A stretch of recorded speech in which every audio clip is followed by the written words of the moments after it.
올해 수교 75주년을 맞는 필리핀을 국빈 자격으로 방문했습니다. 우리 대통령이 필리핀의 국빈으로 초청된 건 13년 만입니다. 이번 방문의 핵심 일정은 페르디난드 대통령과의 정상회담. 이 자리에서 양국 정상은 원전 건설 협력 방안에 대해 논의할 전망입니다. 탄소 중립 달성과 전력 수요 대응을 위해 지난 1986년 이후 원자력 발전소 건설을 중단했던 필리핀이 최근 원전 건설 재개를 계획하고 있는 겁니다. 니켈과 코발트 등 자원이 풍부한 필리핀과의 핵심 광물 분야 협력도 주요 의제 가운데 하나로 꼽힙니다.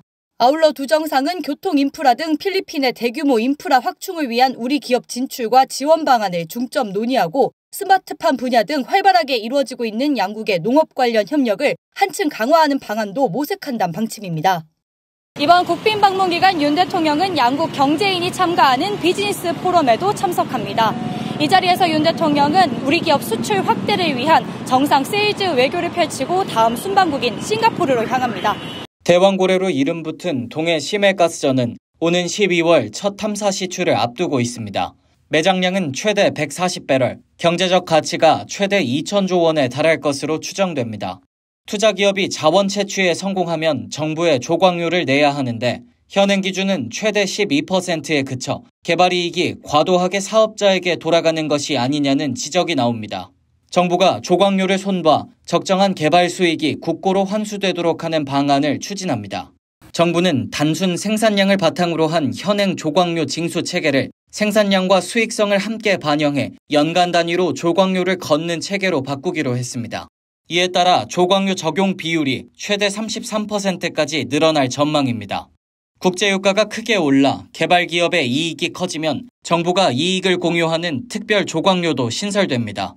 부과 대상 연도와 직전 5개년도 판매 가격을 비교해 차익의 30%가량을 걷는 방식인데 구체적인 적용은 정부와 조광권을 가진 기업의 협의로 조정할 수 있습니다. 광고 계약을 체결할 때 개발업체가 정부에 내는 인센티브인 사이닝 보너스 등 일시금 형태의 추가 보너스도 도입됩니다. 탐사, 채취를 위한 조광 계약에 서명할 때는 서명 특별수당을, 해저 광고에서 상업성 있는 원유와 천연가스를 발견할 때는 발견 특별수당을 거둘 수 있습니다. 또 원유나 천연가스의 누적 생산량이 당초 조광권 설정 계약에서 정한 기준을 넘어서면 생산 특별수당을 받을 수 있게 개정안이 마련됐습니다. 산업부 관계자는 투자기업과 수익 분배를 적정하게 도모해 개발 성공 때 국익을 극대화하는 것을 목표로 하고 있다며 해외 석유개발 기업들이 투자 여부를 판단하는 데 도움을 줄 수 있을 것이라고 말했습니다. 지난 2일 12차 한미 방위비 분담 특별협정 협상이 타결됐습니다. 유효기간은 2026년부터 2030년까지 5년이며 협정 최초년도 총액은 2025년 총액에 비해 8.3% 증액됩니다.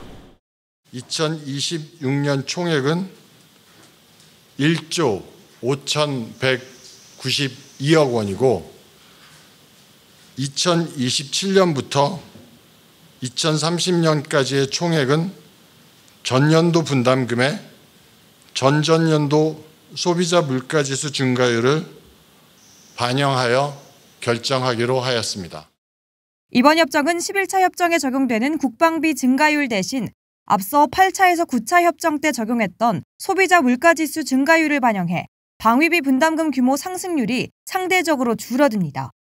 우리나라 소비자 물가지수 증가율은 연간 2%대로 전망되는데 이를 적용하면 5년간 총액 증가율이 17.2%입니다. 반면 국방비 증가율은 평균 4%에서 5%에 육박해 5%로 가정하면 분담금 증가율이 31.6%로 가파르게 치솟습니다. 한미 양측은 이번 협상에서 연간 증가율이 5%를 넘지 않도록 상한선을 설정했고 분담금 운영의 효율성과 투명성을 높이기 위해 한반도 주둔 자산에만 방위비 분담금을 사용하도록 제도를 바꿨습니다. 미 전략자산 전개나 순환 배치 비용을 한국에 청구할 거란 당초 예상과 달리 이번 협상에선 일체 논의되지 않은 것으로 보입니다. 이번 협상은 5개월 동안 총 8차례에 걸쳐 한미 양국을 오가며 열렸으며 11차 특별협정 유효기간 내에 충분한 시간을 두고 타결됐습니다. 정부는 법제처 심사와 국무회의 심의, 대통령 재가가 완료되는 대로 국회에 비준동의안을 제출할 계획입니다. 정부가 국민연금 의무가입 연령을 59세에서 64세로 연장하는 방안을 내놓으면서 계속 고용 문제에 다시 관심이 모이고 있습니다.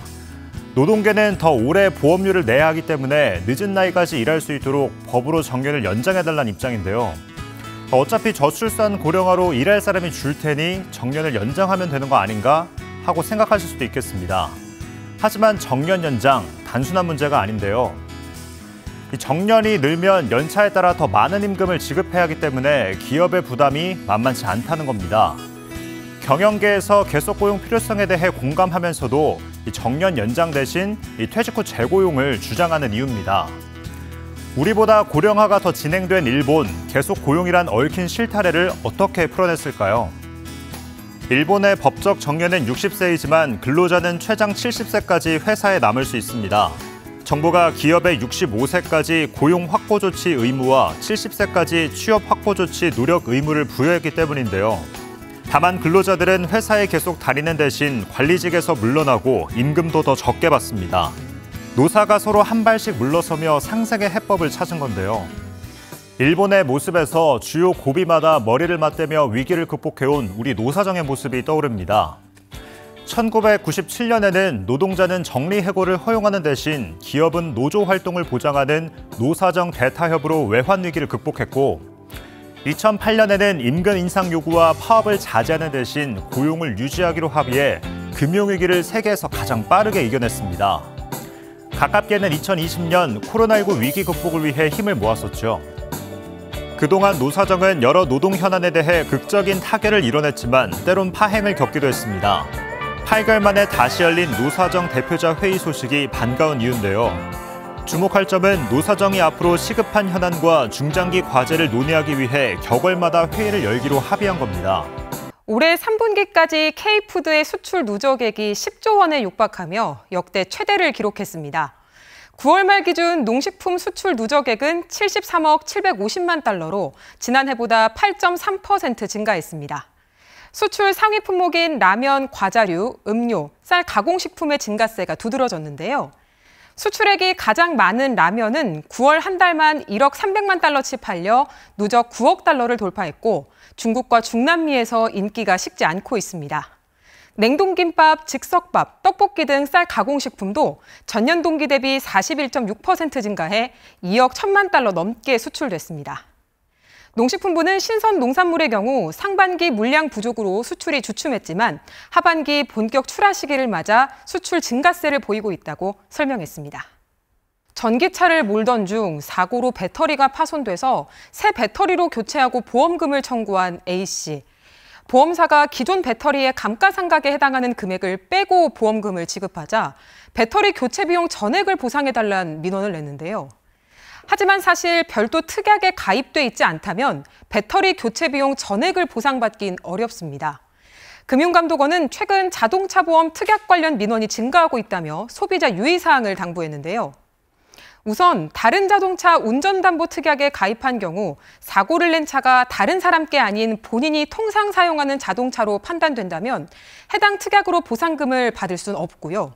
부부운전자 한정운전 특약에 가입했어도 법률상 배우자가 아닌 사실혼 관계인 사람이 사고를 냈다면 보상받을 수 없습니다. 반면 교통사고로 차량을 수리하는 기간 렌트카를 타다 사고가 났다면 운전자의 자동차 보험으로 보상받을 수 있다는 점 기억하시기 바랍니다.